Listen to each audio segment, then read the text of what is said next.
ಗುಂಪಲ್ಲಿ ಗುದ್ದಾಡ್ಕೊಂಡು ಗದ್ದಲದಲ್ಲಿ ಹೋದ್ರೆ ಯಾವ್ದು ಸುಖ ಇಲ್ಲ. ಅಲ್ಲಿ ದೇವರನ್ನ ಕಂಪ್ಲೀಟ್ ಆಗಿ ನೀವು ನೋಡೋದಕ್ಕೂ ಸಾಧ್ಯ ಆಗೋದಿಲ್ಲ. ಮೈಂಡಲ್ಲಿ ಏನೇನೋ ಓಡ್ತಾ ಇರುತ್ತೆ, ಅವನಿಗೆ ಬೈಕೊಂಡು ನಿಂತಿರ್ತೀರಾ. ನೀವು ಹೋಗೋದೇ ನಿಮ್ಮ ಮನಃಶಾಂತಿಗೋಸ್ಕರ. ಮನಃಶಾಂತಿನೇ ಸಿಗ್ಲಿಲ್ಲ ಅಂದ್ರೆ ದೇವಸ್ಥಾನಕ್ಕೆ ಯಾಕೆ ಹೋಗ್ಬೇಕು? ನಮ್ ಶೋಕಿಗೋಸ್ಕರ ದೇವಸ್ಥಾನಕ್ಕೆ ಹೋಗೋದು ಅಂತಾರಲ್ಲ, ಆ ತರ ಆಗೋಗಿದೆ ಪರಿಸ್ಥಿತಿ.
ಇದೀರಲ್ಲ ಏನಾಗ್ತಾ ಇದೆ ಇದು ಹಾಸನಾಂಬ ದೇವಸ್ಥಾನದಲ್ಲೂ ಆಯ್ತು, ಇನ್ನ ಇಲ್ಲಿ ಯಾವ್ದೋ ಒಂದು ಸಿದ್ದೇಶ್ವರ ಸ್ವಾಮಿ ದೇವಸ್ಥಾನ ಅಂತ ಎಲ್ಲಾ ಕಡೆ ಇದೇ ತರನೇ ಆಗ್ತಾ ಇರೋದು ಬಿಡಿ. ನಮ್ಮಲ್ಲಿ ಶಾಂತವಾಗಿ ದೇವಸ್ಥಾನಕ್ಕೆ ಹೋಗಿ ನೆಮ್ಮದಿಗೋಸ್ಕರ ದೇವಸ್ಥಾನಕ್ಕೆ ಹೋಗಿ ಅಂತ ಹೇಳ್ತಾ ಇದ್ರು. ಈಗೇನಾಗ್ತಾ ಇದೆ ಇಲ್ಲಿ ನೋಡ್ಬೋದು, ಎಲ್ಲಾ ಬೈತಾ ಇದಾರೆ, ಇದು ಅವಾಗೆ ಹೀಗೆ, ಇದು ಹಿಂದೂಗಳ ಸರ್ಕಾರ ಅಲ್ಲ, ಹಾಗೆ ಹೀಗೆ ಅಂತ ಎಲ್ಲ ಬೈತಾ ಇದಾರೆ. ಬಟ್ ಬೈಕೊಂಡು ದೇವಸ್ಥಾನಕ್ಕೆ ಹೋಗಿ ಅಂತ ಯಾರು ಹೇಳಿದ್ರು? ದೇವ್ರೂ ಕರೆದಿಲ್ಲ. ಆ ತರ ದೇವಸ್ಥಾನಕ್ಕೆ ಯಾಕೆ ಹೋಗ್ತೀವಿ ಅನ್ನೋದೇ ಜನ ಮರ್ತೋಗ್ತಾ ಇದೀವಿ. ದೇವಸ್ಥಾನಕ್ಕೆ ಹೋಗೋದೇ ಸಿಂಪಲ್. ನಮಗ್ ನೆಮ್ಮದಿ ಬೇಕು, ಶಾಂತಿ ಬೇಕು, ಇರೋ ಅಂತ ನೋವುಗಳನ್ನ ಮರಿಬೇಕು. ಸ್ವಲ್ಪ ಹೊತ್ತಾದ್ರು ನಮ್ಮ ಕಷ್ಟಗಳನ್ನ ಯಾರೋ ಒಬ್ರ ಹತ್ರ ಹೇಳ್ಕೋಬೇಕು. ಯಾರು ಇಲ್ಲ ಅಂದಾಗ ದೇವ್ರ ಹತ್ರ ಹೇಳ್ಕೊಂಡ್ರೆ ಯಾವ್ದೋ ಒಂದು ಟೈಮ್ ನಲ್ಲಿ ನಮ್ಮ ಕಷ್ಟಕ್ಕೆ ಪರಿಹಾರ ಸಿಗುತ್ತೇನೋ ಅಂತ ಒಂದು ನಂಬಿಕೆ ಸ್ಥಳ ಅಂತಾನೆ ಹೋಗ್ತೀವಿ. ಆದ್ರೆ ಆ ಸ್ಥಳದಲ್ಲಿ ಯಾವ ತರ ಇದೆ? ಆಕ್ರೋಶ, ಉದ್ವಿಗ್ನತೆ, ಕೋಪ ಎಲ್ಲ ಇದೆ. ಅದೆಲ್ಲ ಇದ್ದು ನಿಮಗ್ ಭಕ್ತಿ ಬರುತ್ತಾ? ಭಕ್ತಿನೇ ಬರ್ಲಿಲ್ಲ ಅಂದ್ರೆ ಆ ಜಾಗಕ್ಕೆ ಹೋಗಿದ್ದು ಉದ್ದೇಶ ಸಾರ್ಥಕ ಆಗುತ್ತಾ? ಇದ್ರ ಬಗ್ಗೆ ಯೋಚನೆ ಮಾಡ್ತಾ ಇಲ್ಲ. ಇಲ್ಲೇನು ಅಂದ್ರೆ ಮೀಡಿಯಾ ಏನ್ರಿ ಮೀಡಿಯಾ ಅಂತ ಎಷ್ಟೋ ಜನ ಬೈದು ಕರೆದು ಮೀಡಿಯಾದವ್ರಿಗೆ ವಿಡಿಯೋ ಕೊಡೋದಕ್ಕೆ ಪ್ರಯತ್ನ ಮಾಡ್ತಾರೆ. ಅದನ್ನೇ ಹೇಳ್ತಾ ಇರೋದು.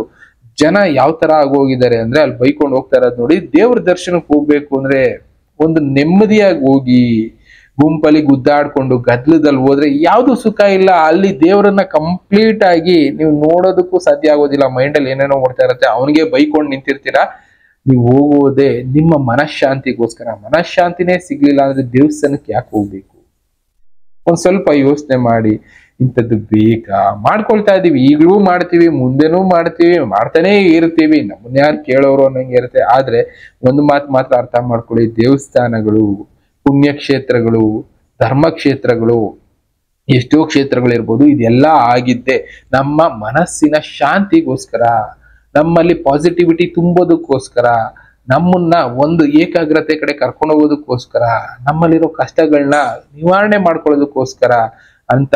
ಇದು ಈಗೇನಾಗಿದೆ, ನಮ್ಮ ಆಡಂಬರಕ್ಕೋಸ್ಕರ, ನಮ್ಮ ಫೋಟೋ ಸೆಷನ್ಗೋಸ್ಕರ, ನಮ್ಮ ಇನ್ನೊಂದು ಮಾತು ಹೇಳ್ತಾರೆ ಬೇಡ ಬಿಡಿ, ಅದಕ್ಕೋಸ್ಕರ ನಾವು ಇವತ್ತು ದೇವಸ್ಥಾನಗಳಿಗೆ ಹೋಗ್ತೀವಿ. ದೇವಸ್ಥಾನಕ್ಕೆ ಹೋದವರು ಎಷ್ಟು ಜನ ನೆಮ್ಮದಿಯಾಗಿ 1-2 ನಿಮಿಷ ನಿಂತ್ಕೊಂಡು ಅಲ್ಲಿ ವಿಗ್ರಹನ ನೋಡಿರ್ತೀರಾ. ಇಂಕೆಂದ್ರೆ ಕೆಲವಷ್ಟು ವಿಗ್ರಹಗಳಲ್ಲಿ ಶಕ್ತಿ ಇರುತ್ತೆ, ಅದ್ರ ಮುಂದೆ ನಿಂತ್ಕೊಂಡ್ರೆ ನಮ್ಮಲ್ಲೂ ಪಾಸಿಟಿವ್ ಎನರ್ಜಿ ಬರುತ್ತೆ. ಅದು ಸತ್ಯ, ಈಗ್ಲೂ ಇದೆ. ದೇವ್ರಿದಾನೆ ಅಂತ ಕೆಲವೊಬ್ರು ಅಂತಾರೆ, ದೇವ್ರಿಲ್ಲ ಅಂತ ಇನ್ನೊಬ್ರು ಅಂತಾರೆ. ಆದ್ರೆ ದೇವಸ್ಥಾನದಲ್ಲಿರುವಂತ ವಿಗ್ರಹಗಳಿಗೆ ಮಂತ್ರೋಚ್ಚಾರಣೆ ಜೊತೆಗೆ ಕೆಲವಷ್ಟು ಆಯಾಮಗಳನ್ನ ಮಾಡಿ ಅದಕ್ಕೆ ಶಕ್ತಿನ ತುಂಬಿರ್ತಾರೆ. ಆ ಶಕ್ತಿ ಮುಂದೆ ನಾವು 1-2 ನಿಮಿಷ ನಿಂತರೂ ಸಾಕು, ನಮ್ಮಲ್ಲಿ ಪಾಸಿಟಿವಿಟಿ ಬರುತ್ತೆ, ಮನಸ್ಸಿಗೆ ಶಾಂತಿ ಸಿಗುತ್ತೆ, ನೆಮ್ಮದಿ ಸಿಗುತ್ತೆ. ಅದಕ್ಕೋಸ್ಕರನೇ ಆ ಕ್ಷೇತ್ರಗಳಿಗೆ ಹೋಗೋದು. ಆದ್ರೆ ಇಲ್ಲೇನಾಗ್ತಾ ಇದೆ, ನಾವು ಹೋಗ್ತಾ ಇರೋದು ನಮ್ಮ ಆಡಂಬರ ತೋರಿಸ್ಕೊಳ್ಳೋದಕ್ಕೆ. ಮೈ ಮೇಲೆ ಇಷ್ಟೊಂದು ಒಡವೆ ಹಾಕಿರ್ತೀವಿ, ರೇಷ್ಮೆ ಸೀರೆ ಉಟ್ಕೊಂಡಿರ್ತೀವಿ ಅಂತ ತೋರಿಸ್ಕೊಳ್ಳೋದಕ್ಕೆ, ದೇವ್ರಿಗೆ ತೋರಿಸ್ಕೊಳ್ಳೋದಕ್ಕಲ್ಲಿ. ಬೇರೆ ಜನರಿಗೆಲ್ಲ ದೇವ್ರ ಹತ್ರ ಹೋಗ್ಬಿಟ್ಟು ತೋರಿಸ್ಕೋಬೇಕು. ಇನ್ನ ಒಂದು ಸೆಲ್ಫಿ ಹೊಡ್ಕೋಬೇಕು, ದೇವ್ರ ಹತ್ರ ಹೋಗಿ ಒಂದು ಫೋಟೋ ಹೊಡಿಬೇಕು. 90% ನಾನು ಕೆಲವಷ್ಟು ದೊಡ್ಡ ಪುಣ್ಯಕ್ಷೇತ್ರಗಳಿಗೆ ಹೋದಾಗ ನಾನು ನೋಡಿದ್ದು, ಅದಕ್ಕೆ ಕ್ಯಾಮ್ರಾ ಅಲೋ ಮಾಡೋದಿಲ್ಲ ಅನ್ಕೊಳ್ತೀನಿ, ಇಲ್ಲ ಮೊಬೈಲ್ ಅಲೋ ಮಾಡೋದಿಲ್ಲ ಅನ್ಕೊಳ್ತೀನಿ. ನಾರ್ಮಲ್ ಆಗಿ ಎಲ್ಲರೂ ಏನ್ ಮಾಡ್ತಾರೆ, ಅಲ್ಲಿರುವಂತ ದೇವ್ರು ನೋಡೋದಕ್ಕಿಂತ ಮೊಬೈಲ್ ಅಲ್ಲಿ ಫೋಟೋ ಹೊಡ್ಕೊಳ್ಳೋದೇ ಆಗುತ್ತೆ. ಮೊಬೈಲ್ ಅಲ್ಲಿ ಫೋಟೋ ಹೊಡ್ಕೊಂಡು ಮನೆಗೆ ತಗೊಬಂದು ಫೋಟೋದಲ್ಲಿರುವಂತ ದೇವ್ರು ನೋಡೋದು. ಆ ತರ ನೋಡಂಗಿದ್ರೆ ಯಾರೋ ಒಬ್ರು ಹೊಡೆದು ಹಾಕಿರ್ತಾರೆ ಫೋಟೋನ, ಅಲ್ಲೇ ಕುತ್ಕೊಂಡು ಮನೆಯಲ್ಲೇ ನೋಡ್ಕೋಬಹುದು. ₹1000 ಖರ್ಚು ಮಾಡ್ಕೊಂಡು ಅಷ್ಟು ದೂರ ಹೋಗಿ ಅಲ್ಲಿ ಮೊಬೈಲಲ್ಲಿ ಫೋಟೋ ಹೊಡ್ಕೊಂಡ್ ಬರುವಂತದ್ದು ಏನಿದೆ? ಇದ್ರ ಬಗ್ಗೆ ನಾವು ಯೋಚನೆ ಮಾಡಲ್ಲ. ನಮ್ಗೇನು ಅಲ್ಲಿ ಹೋಗಿದ್ವಿ, ಒಂದ್ ಸೆಲ್ಫಿ ಹೊಡ್ಕೊಂಡ್ವಿ, ಈ ಬಟ್ಟೆ ಹಾಕೊಂಡಿದ್ವಿ ಅನ್ನೋದು ಜನ ನೋಡ್ಬಿಟ್ಟು ಹೋಗಿದ್ದ, ಹೆಂಗಿತ್ತು, ಚೆನ್ನಾಗಿತ್ತ, ಈ ತರ ಪ್ರಶ್ನೆ ಕೇಳಬೇಕು. ಅದಕ್ಕೆ ನಾವು 28 ರೀತಿ ಉತ್ತರಗಳು ಕೊಡ್ಬೇಕು. ಆ ಆಡಂಬರಕ್ಕೋಸ್ಕರ ಹೋಗ್ತೀವಿ ಹೊರ್ತು ಅಂದ್ರೆ ನಮ್ ಶೋಕಿಗೋಸ್ಕರ ದೇವಸ್ಥಾನಕ್ಕೆ ಹೋಗೋದು ಅಂತಾರಲ್ಲ, ಆ ತರ ಆಗೋಗಿದೆ ಪರಿಸ್ಥಿತಿ. ಯಾವತ್ತೇ ಆಗ್ಲಿ ಆ ತರ ದೇವಸ್ಥಾನಕ್ಕೆ ಹೋಗೋದಕ್ಕೆ ಹೋಗ್ಬೇಡಿ. ಈ ತರ ತೆಳ್ಳಾಡ್ಕೊಂಡು ಗುದ್ದಾಡ್ಕೊಂಡು ಹೊಡೆದಾಡ್ಕೊಂಡು ಹೋದ್ರೆ ನೆಮ್ಮದಿ ಸಿಗೋದಿಲ್ಲ, ಶಾಂತಿ ಸಿಗೋದಿಲ್ಲ. ಆಮೇಲೆ ದೇವಸ್ಥಾನಕ್ಕೆ ಯಾಕೆ ಹೋಗ್ತೀರಾ? ನೆಮ್ಮದಿ ಶಾಂತಿ ಬೇಕು ಅಂತ ದೇವಸ್ಥಾನಕ್ಕೆ ಹೋಗಿದ್ರೆ ಹೋಗಿ, ಅದು ಒಳ್ಳೇದು. ನಮ್ಮಲ್ಲಿ ಇದೇ ತಪ್ಪಾಗ್ತಾ ಇರೋದು. ಇದನ್ನ ಗೈಡ್ ಮಾಡೋರು ಯಾರು ಇಲ್ಲ. ಗೈಡ್ ಮಾಡೋದು ಜನ ಕೇಳೋ ಪರಿಸ್ಥಿತಿನ ಇಲ್ಲ. ನಮ್ಮ ಇಷ್ಟ, ನಾವ್ ಹೆಂಗಾದ್ರೂ ಹೋಗ್ತೀವಿ, ನೀನೇನು ಹೇಳೋದು ಅನ್ನೋರೇ ಎಲ್ಲ. ಏನ್ ಮಾಡೋಣ? ಒಳ್ಳೇದನ್ನ ಹೇಳಿದ್ರೆ ಜನಕ್ಕೆ ತಗೊಳ್ಳೋದಕ್ಕೆ ಇಂಟ್ರೆಸ್ಟೇ ಬರೋದಿಲ್ಲ. ಒಳ್ಳೇದು ಯಾವನಿಗೆ ಬೇಕು ಹೋಗೋರು, ನನ್ನ ಇಷ್ಟ, ನಾನು ಹೆಂಗಾದ್ರೂ ಬದುಕ್ತೀನಿ ಅನ್ನೋರೇ ಇರೋವಾಗ ಏನ್ ಮಾಡೋಣ? ಆಗಿನ ಕಾಲದಿಂದನೂ ಅದೇ ನಡ್ಕೊ ಬಂದ್ಬಿಟ್ಟಿದೆ. ಬಸವಣ್ಣವ್ರು ಹೇಳಿದ್ರು, ಶಂಕರಾಚಾರ್ಯರು ಹೇಳಿದ್ರು, ಮಧ್ವಾಚಾರ್ಯರು ಹೇಳಿದ್ರು, ಇನ್ನ ಕನಕದಾಸರು ಹೇಳಿದ್ರು, ಪುರಂದರದಾಸರು ಹೇಳಿದ್ರು, ಎಷ್ಟೆಷ್ಟೋ ಮಹನೀಯರು ಬಂದೋದ್ರು, ಕಾಲಜ್ಞಾನಿಗಳು ಬಂದೋದ್ರು. ಇವರೆಲ್ಲ ಹೇಳಿದ್ ಒಂದೇ, ಶಾಂತಿ ನೆಮ್ಮದಿಗೋಸ್ಕರ ಬದುಕಿ.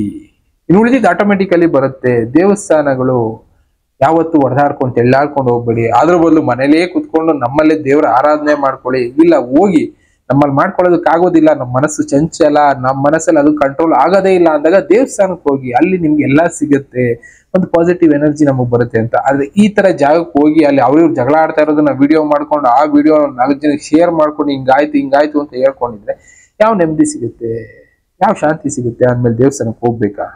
ಯೋಚನೆ ಮಾಡಿ. ಹೋಗೋದು ಯಾಕೆ ಹೋಗ್ತೀವಿ ಅನ್ನೋ ಬೆನಿಫಿಟೇ ಇಲ್ಲ ಅಂದ್ರೆ ಯೂಸ್ ಆಗುತ್ತಾ?